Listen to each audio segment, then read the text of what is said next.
Hello बच्चों, सबका ध्यान बोर्ड की तरफ। आज हम लोग स्टार्ट करने जा रहे हैं आपके बुक का चैप्टर नंबर 4 और वो है क्या तुम्हारा क्या साझेदार का प्रवेश। नए साझेदार का क्या प्रवेश। तो देखिए क्या होता है नए साझेदार का प्रवेश। देखिए मान लीजिए व्यापारिक फर्म है, ठीक है, और इसमें दो पार्टनर है, दो साझेदार है।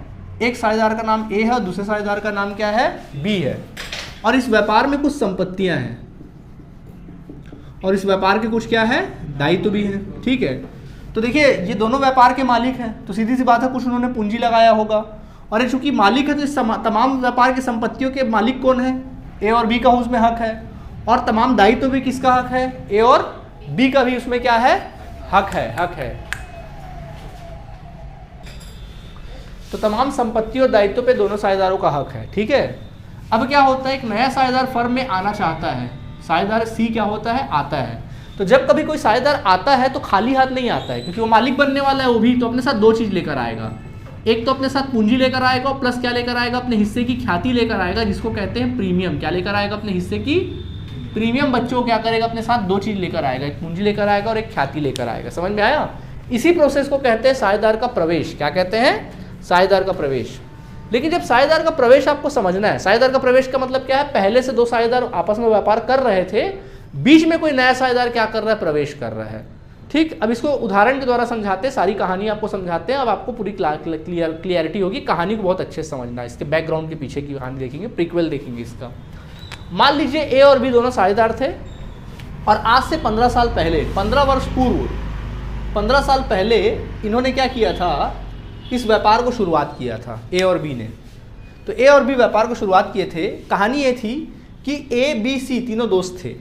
तो ए और बी सी को बोले कि भाई चलो हम लोग व्यापार शुरू कर रहे, तू भी आजा साथ में, हम लोग तीनों मिलकर व्यापार शुरू करते हैं। कब, 15 साल पहले। उसको बोले कि आजा तू भी, हम लोग व्यापार चालू करेंगे, तीनों मिलकर व्यापार करेंगे। तो सी बोला नहीं भैया, मैं तो नौकरी करता हूँ, मैं बाकायदा रेलवे में जॉब करता हूँ और वहाँ मैं महीने का 50,000 रुपये सैलरी पाता हूँ, 12 महीने का मैं 6 लाख रुपए कमा लेता हूँ, मैं अपनी दुनिया में खुश हूँ, मुझे नहीं आना भैया। तुम्हारे व्यापार का क्या भरोसा, आज चल रहा है कल ना चले।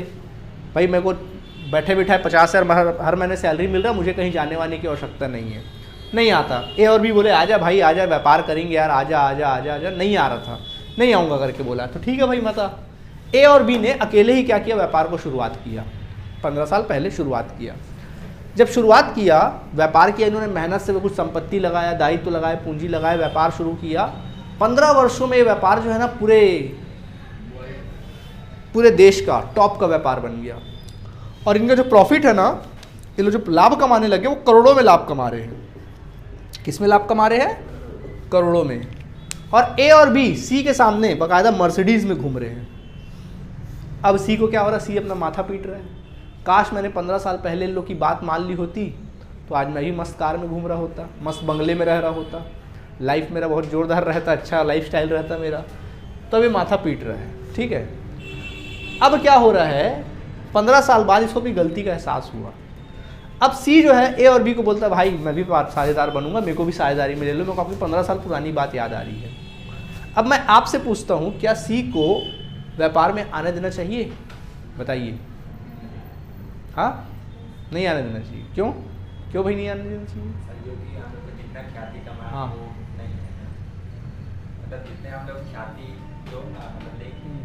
आपके कहने का मतलब है कि जब सर मेहनत करने का वक्त था, जब स्ट्रगल करने का वक्त था, तब तो आया नहीं।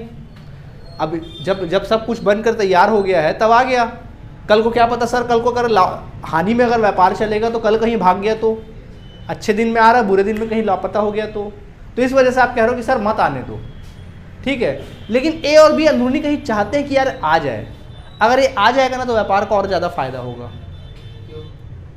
ऐसा होगा, कुछ अंदरूनी बात होगी, हमको नहीं पता, अंदर की बात है, समझ में। ऐसा चाहते हैं उन लोग आ जाए सी को। तो बताइए आने दिया जाए कि नहीं दिया जाए।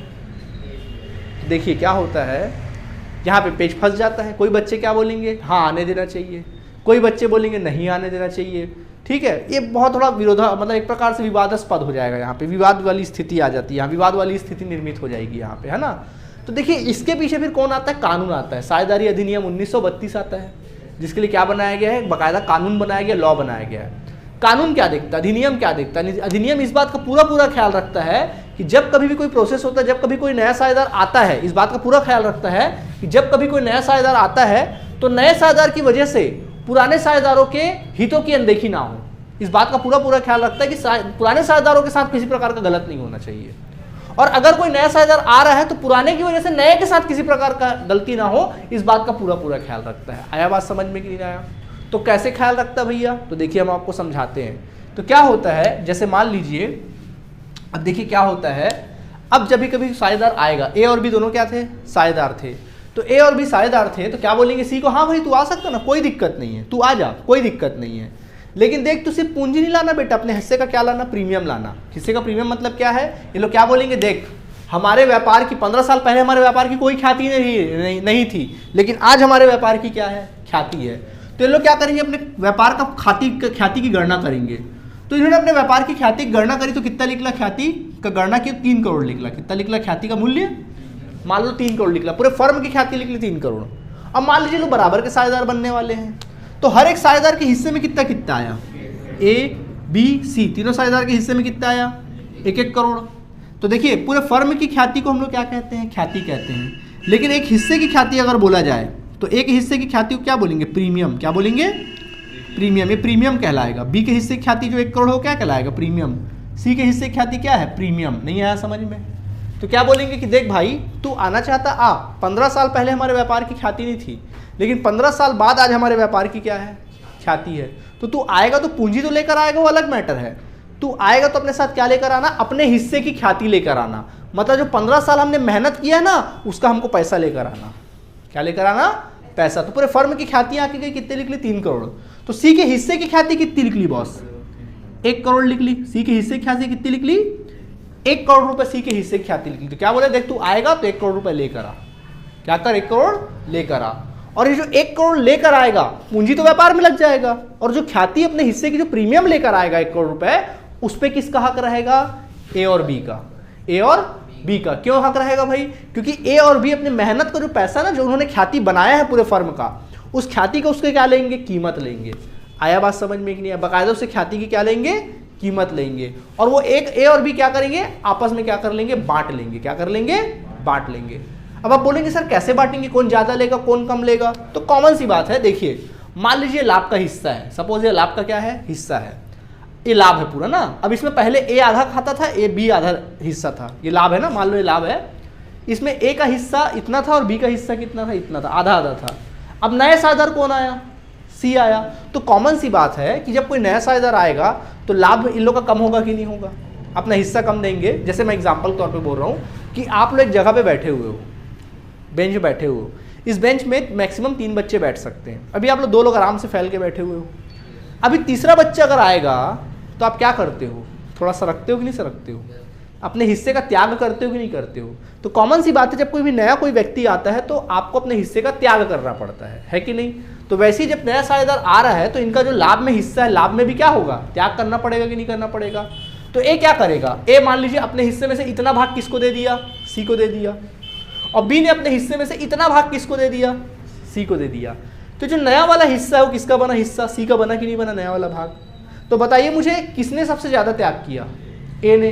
तो जो 1 करोड़ आएगा उसमें ज्यादा पैसा किसको मिलेगा? ए को। कम त्याग किसने किया?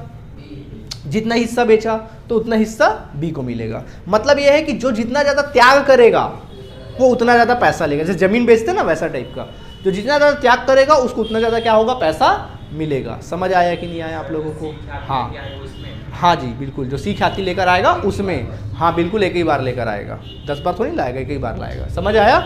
मतलब ये हुआ कहने का, अब देखो कहानी देखो, मतलब ये हुआ कि जब जो साझेदार आपस में व्यापार कर रहे हैं तो साझेदार अपने साथ 2 चीज लेकर आएगा, एक पूंजी लेकर आएगा, दूसरा अपने हिस्से का प्रीमियम लेकर आएगा। क्या लेकर आएगा? अपने हिस्से का। और इस प्रीमियम पे किसका हक है? ए और बी। कौन से अनुपात में बांटेंगे उसको? त्याग अनुपात में। कौन से अनुपात में? जो जितना ज्यादा त्याग करेगा उसको उतना ज्यादा पैसा मिलेगा। समझ आया कि बराबर बराबर नहीं, त्याग अनुपात में बांटेंगे। किस अनुपात में? त्याग अनुपात में बांटेंगे। आया बात समझ में कि नहीं आया? कोई दिक्कत? अब देखो इसमें हितों की अनदेखी नहीं हो रही है। कल को अगर सी ए और बी इसको टॉन्ट मारे कि बेटा 15 साल पहले तो नहीं आया, अब तो तू आया है, तो क्या बोलेगा सी ए और बी को? देख भाई फ्री में नहीं आया हूँ, तुम लोग के 15 साल की मेहनत का पैसा दिया हूँ, और बाकायदा वो पैसा तुम लोग व्यापार में नहीं रखे हो, अपने पास लेकर रख चल दियो, अपने आप मतलब आपस में बांट लियो, तुमको मिला वो पैसा। समझ में आया कि नहीं आया? कोई दिक्कत इसमें? तो देखो इससे दोनों साझेदारों के हितों की अनदेखी हो रही क्या? मतलब नए साझेदार की हितों की अनदेखी हो रही है क्या? नहीं सर, नहीं हो रही है। क्लियर हुआ आप लोगों को कि नहीं हुआ? तो बच्चों ये था तुम्हारा साझेदारी का प्रवेश। कोई दिक्कत? तो क्या सीखा आपने, एक बार बिल्कुल शॉर्ट में आपको समझा देते हैं। क्या सीखा आप लोगों ने कि जब कभी दो साझेदार आपस में व्यापार कर रहे होते हैं, कोई नया साझेदार प्रवेश करता तो खाली हाथ नहीं आएगा, अपने साथ पूंजी लेकर आएगा, प्लस क्या लेकर आएगा? अपने हिस्से का प्रीमियम लेकर आएगा। समझ में आया? पूंजी वो क्यों लाता है? लाभ के लिए। पूंजी क्यों लाता है? लाभ हेतु, लाभ पाने के लिए लाता है पूंजी। और प्रीमियम क्यों लाता है? लाभ में हिस्सा पाने के लिए। लाभ में हिस्सा। भाई हिस्सा नहीं रहेगा तो प्रीमियम का है का? हिस्सा रहेगा तो प्रीमियम का है का? नहीं आया समझ में? शादी में जाते हो कि नहीं जाते हो? शादी में दूल्हा दुल्हन को देखने जाते हो कि खाना खाने जाते हो? खाना खाने जाते हो, है ना? क्या करने जाते हो? खाना खाने जाते हो। सही बात है, हम तो भैया खाना खाने जाते हैं, है ना? तो भाई जब खाना खाने जाते हो तो आपकी नज़र सबसे पहले किधर दौड़ती है? हाँ, वेरी गुड, बहुत अच्छी बात बोला इसने, प्लेट की तरफ। बहुत सही बात बोला, सही बात है भाई। जैसे ही हम जाते हैं सबसे पहले प्लेट कहाँ है हम देखते हैं। हम क्या बोलते हैं? प्लेट कहाँ है? पहले खाना तो बात की बात है, पहले तो प्लेट किधर है? बीच में, जनरली बीच तरफ नजर दौड़ेगा या कोने तरफ नजर दौड़ेगा, है ना? प्लेट। वैसे ही व्यापार में यहाँ पर होता है। जब साझेदार आ रहा है बॉस, तो लाभ मिलेगा तो अलग मैटर है, पहले उसको हिस्सा चाहिए। जब तक उसके हाथ में प्लेट नहीं होगा तो खाएगा क्या? कई बार देखना पार्टी में जाते हैं, अच्छा खाना सजे रहता है, प्लेटें नहीं रहता, भूखे मर जाते, खड़े रह जाते हैं वहाँ पे, प्लेटें ही नहीं है यार, प्लेटें ही नहीं करके परेशान रह जाते हैं ना। तो बिना प्लेट के कुछ नहीं हो सकता, वैसे बिना हिस्से के। तो मतलब ये हुआ कि कभी कोई साझेदार, नया साझेदार आएगा तो अपने साथ भले पूंजी लाए ना लाए, उसको ख्याति लाना क्या है? जरूरी है। भले पूंजी लाए ना लाए, प्रीमियम लाना क्या है? अनिवार्य है। बिना प्रीमियम के वो प्रवेश नहीं पा सकता। आया बात समझ में कि नहीं आया? अच्छा, एक तो ये बात हो गई। दूसरी बात मैं आपसे पूछता हूँ कि जब कोई साझेदार प्रवेश करता है तो क्या ऐसी मुंह उठा के आ जाएगा? कौन कब आएगा? अच्छा एक बात बोलो, ट्रेन चलता है ना, ट्रेन चलता है, तो ट्रेन जब चलता है, जब ट्रेन स्टेशन में रुकता है तब आप चढ़ते हो? नए पैसेंजर ट्रेन रुकने पर चढ़ते हैं या चलती ट्रेन में चढ़ जाते हैं? भाई ट्रेन पहले रुकता है। सामान्य लोग, सामान्य व्यक्ति लोग, असामान्य व्यक्तियों की बात नहीं कर रहा हूँ मैं, सामान्य व्यक्तियों की बात कर रहा हूँ कि जब ट्रेन क्या होता है? चलता है, और ट्रेन चलते जाता है, जैसी ट्रेन आप आराम से रुकता है तब फिर क्या होता है? नए पैसेंजर उसमें क्या करते? रुकने के बाद चढ़ते हैं। वैसे ही जब कभी कोई साझेदार आपस में व्यापार कर रहे होते हैं ना, तो जब ही नया साझेदार अगर फर्म में प्रवेश करेगा तो ऐसे ही प्रवेश नहीं कर जाएगा, बल्कि क्या करेगा? वो पहले व्यापार रुकेगा। और व्यापार रुकता कब है? याद करो, साल के अंत में। साल के अंत में लाभ की गणना करते हैं, लाभ हानि की गणना की जाती है। तो जब साझेदार प्रवेश करेगा तो प्रवेश करने की तिथि, और तिथि क्या है पता है? वर्ष के प्रारंभ में प्रवेश करेगा। कब करेगा? वर्ष के सदैव प्रारंभ में प्रवेश करेगा। किसमें प्रवेश करेगा? प्रारंभ में प्रवेश करेगा। वो भी कौन सी तारीख को? 1 जनवरी को। या तो 1 जनवरी को प्रवेश करेगा या फिर 1 अप्रैल को प्रवेश करेगा। आया बात समझ में कि नहीं आया? तो रूल है भैया कि आएगा तो कब आएगा? साल के शुरुआत में आएगा। क्यों भाई? क्योंकि साल के अंत में लाभ अपन लोग आपस में बांट लेंगे, उसके बाद आएगा। कोई परेशानी इसमें आप लोगों को है तो बोलो, नहीं है? ऑलराइट, ठीक है, कोई दिक्कत? चलिए अब मैं आपको बताता हूँ चरण के बारे में। तो सवाल उठते सर हम पढ़ेंगे कैसे? तो देखो अब हम आपको सिखा रहे हैं साझेदार, नए साझेदार के प्रवेश पर, नए साझेदार के प्रवेश पर लेखांकन चरण। जब कोई नया साझेदार प्रवेश करता है तो आप क्या क्या लेखांकन चरणों का पालन करेंगे? क्या क्या आपको फॉलो करना पड़ेगा? सबसे पहला स्टेप, नंबर 1 स्टेप आपको करना पड़ेगा, नए लाभ हानि अनुपात की गणना।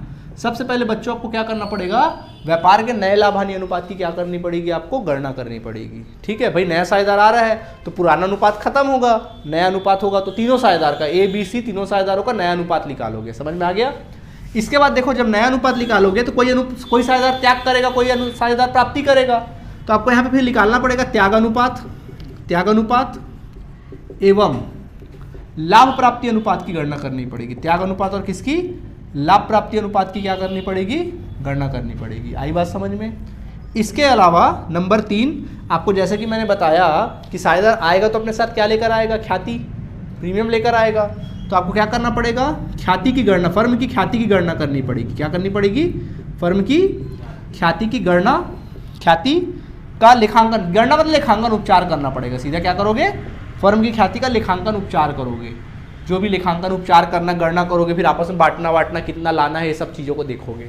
समझ में आया? इसके अलावा अब नया साझेदार जब प्रवेश करेगा तो आपको क्या करना पड़ेगा, फर्म में बहुत सारे अवितरित लाभ होंगे या फिर अवितरित हानियां होंगी। बताइए जो अवितरित लाभ या अवितरित जो हानियां हैं, जैसे कि सामान्य संचय पढ़े हैं अपन लास्ट क्लास में, सामान्य संचय, कर्मचारी क्षतिपूर्ति कोष और लाभ हानि खाते का समाकलन या लाभ हानि खाते का विकलन वैल्यू जो था, ये सब अवितरित लाभ या हानि है। बताइए इस पे किसका अधिकार है, आप बताइए। ये जो अवितरित लाभ है या अवितरित हानि है, इसको जोड़ा किसने होगा बताइए। क्या ABC ने जोड़ा होगा या AB ने जोड़ा होगा? AB ने जोड़ा होगा, क्योंकि भैया C तो उस टाइम था नहीं। तो जो भी लाभ आप जोड़ के रखा है इन्होंने सामान्य संचय में, जो भी पैसा जमा है या जो भी अवितरित लाभ में पैसा जमा है, उस पर हक किसका है? AB का। तो C के आने, भाई C अगर आ गया तो उस पर हक नहीं हो जाएगा C का भी। तो C के आने के पहले लोग क्या करेंगे, उसको समेट लेंगे, आपस में क्या कर लेंगे, बांट लेंगे A और B, क्योंकि उस पर हक किसका, A और B का हक है। समझ में आया? लाभ है तो लाभ बांट लेंगे, हानि है तो हानि बांट लेंगे। समझ में आ गया कि नहीं आ गया? कोई दिक्कत? इसके अलावा आप क्या करोगे, फर्म का पुनर्मूल्यांकन करोगे। फर्म का पुनर्मूल्यांकन करेंगे। क्या करेंगे सर? फर्म का पुनर्मूल्यांकन करेंगे। फर्म का पुनर्मूल्यांकन खाता बनाया जाएगा। क्या बनाया जाएगा? फर्म का पुनर्मूल्यांकन। अब आप बोलोगे सर ये पुनर्मूल्यांकन का मतलब क्या है? देखिए क्या होता है, 15 वर्षों पूर्व जब व्यापार शुरुआत किया था उस समय संपत्ति और दायित्व की वैल्यू कुछ और थी। 15 वर्षों बाद संपत्ति और दायित्व की वैल्यू बढ़ी होगी कि नहीं बढ़ी होगी? तो बढ़ी होगी। जो पैसा बढ़, देखो संपत्ति और दायित्व, जैसे संपत्ति का मूल्य बढ़ा होगा, अच्छी बात है बुरी बात है? अच्छी बात है। दायित्व का मूल्य बढ़ा होगा, अच्छी बात है बुरी बात है? बुरी बात है। दायित्व का मूल्य घटा होगा, अच्छी बात है बुरी बात है? अच्छी बात है। संपत्ति का मूल्य घटा होगा, बुरी बात है। तो कुछ अच्छी बात हुई होगी, कुछ बुरी बात। मतलब यह है कि संपत्ति का मूल्य बढ़ा होगा, संपत्ति और दायित्व पर लाभ हुआ होगा या हानि हुआ होगा 15 साल के, मतलब जैसे संपत्ति का मूल्य बढ़ा होगा 15 सालों में तो अच्छी बात है, घटा होगा तो बुरी बात है। दायित्व का मूल्य घटा होगा तो अच्छी बात है, बढ़ा होगा तो बुरी बात है। जो भी है, तो जो भी इसमें लाभ होगा तो क्या करेंगे, पूरे व्यापार का ना पुनर्मूल्यांकन करेंगे और देखेंगे कि ओवरऑल व्यापार में लाभ हुआ कि क्या हुआ, हानि हुआ। अब बताइए मुझे कि इस लाभ या हानि पर किसका अधिकार, किसके कारण है? जो भी व्यापार में संपत्ति और दायित्व के मूल्य में बढ़ोतरी हुई है, जो भी घटोतरी हुई है, इस पे किसकी वजह से हुआ है सब? तो भैया जो भी लाभ हुआ है तो कौन बांटेगा, जो भी हानि हुआ तो कौन बांटेगा? ABC को तो नहीं मिलने वाला। समझ में आया? मतलब ये कि जब कभी नया साझेदार प्रवेश करेगा C, तो क्या करेंगे, पूरे फर्म का हम लोग क्या करेंगे, लाभ हानि अनुपात की गणना करेंगे और फिर उस लाभ हानि अनुपात को क्या करेंगे, लाभ हानि अनुपात बोल रहा है यार, फर्म का पूरा मूल्यांकन करेंगे फर्म का, और जो भी फायदा या लॉस होगा, जो भी फायदा होगा या नुकसान होगा, वापस में क्या कर लेंगे, A और B उसके आने के पहले बांट लेंगे, जिसको पुनर्मूल्यांकन खाता बोलते हैं। समझ आया? उसको बांट लेंगे। इसके पश्चात नंबर 6 क्या करेंगे, समस्त साझेदारों का आप बनाएंगे, समस्त साझेदारों का पूंजी खाता बनाएंगे। समस्त साझेदारों का क्या बनाएंगे, पूंजी खाता बना लेंगे आप सभी, और अंत में आप लोग बना लेंगे नई फर्म का चिट्ठा। नंबर 7 स्टेप क्या होगा, नई फर्म का चिट्ठा बना लेंगे। मैं नई फर्म क्यों बोल रहा हूं यहां पर, क्योंकि भाई देखो अभी तक A और B व्यापार कर रहे होंगे, तो इनका क्या रहा होगा, एक संलेख रहा होगा कि नहीं रहा होगा, साझेदारी संलेख। ये क्या रहा होगा उनका, साझेदारी संलेख रहा होगा। यार A और B व्यापार करते, साझेदारी संलेख रहा होगा। अभी नया साझेदार C आ रहा है, तो आपको नहीं लगता नया साझेदारी संलेख का निर्माण होना चाहिए? तो पुराना साझेदारी संलेख को फाड़ के फेंक दिया जाएगा और चमचमाता हुआ एक नया साझेदारी संलेख का क्या किया जाएगा, निर्माण किया जाएगा। आया बात समझ में कि नहीं आया? तो यही कारण है कि यहाँ पे हमको नई फर्म का चिट्ठा बनाना पड़ेगा। फर्म बिल्कुल नया हो जाएगा, नए साझेदारी, मतलब पुराने साझेदारी मरेगी और नया साझेदारी जीवित हो जाएगी। तो बच्चों ये स्टेप्स है, समझ में आ गया? इसी स्टेप्स के अकॉर्डिंग हमको काम करना है और हम लोग पढ़ाई भी इसी स्टेप के अकॉर्डिंग करेंगे। लाभ हानि के अनुपात की गणना, त्याग अनुपात की गणना, फर्म की ख्याति के लेखानुसार, अवितरित लाभ, फर्म का पुनर्मूल्यांकन खाते का समायोजन, इसका समायोजन लिख लेना है यहाँ पे, ठीक है, समायोजन, और फिर उसके बाद ये वगैरह वगैरह वगैरह। ठीक है, कोई दिक्कत? एग्जाम में थ्योरी में भी लिखने को क्या हो सकता है, आपको आता है एग्जाम में, तो इसी स्टेप के अकॉर्डिंग आप थ्योरी लिख सकते हैं। ठीक है, पूछ सकता है कि भाई नए साझेदार के प्रवेश में क्या क्या चरणों का पालन किया जाता है। कोई दिक्कत? कुछ पूछना है? नोट करिए। चलिए बच्चों ध्यान देंगे। देखिए, तो जैसा कि मैंने आप लोग को बताया कि सबसे पहला स्टेप क्या है हमारा, नए लाभ हानि अनुपात की गणना करना। तो आज के क्लास में हम लोग पढ़ेंगे नए लाभ हानि अनुपात की गणना करना, हम लोग स्टार्ट करते हैं। ठीक है, देखिए जैसा कि आपके सामने क्वेश्चन अवेलेबल है वैसा हम लोग सॉल्व करेंगे। देखिए ज़्यादा कोई मेहनत नहीं करना, जैसा क्वेश्चन ने बोला वैसा काम करोगे। ठीक है, आपके बुक का नवबोध के बुक से आपका क्वेश्चन नंबर 1 है नए साझेदार का प्रवेश का। क्या लिखा है देखिए, ए और बी एक फर्म में साझेदार है। क्वेश्चन में क्या लिखा है, ए और बी एक फर्म में क्या है, साझेदार है। कहता है कि जो लाभ को 3:2 में बांटते हैं। लाभ कैसे बांटते हैं, 3:2 में। आगे कहता है भावी अनुपात ज्ञात कीजिए। भावी अनुपात मतलब फ्यूचर का अनुपात, नया अनुपात। आपको क्या करना है, ज्ञात करने बोलता है भावी अनुपात, ठीक है।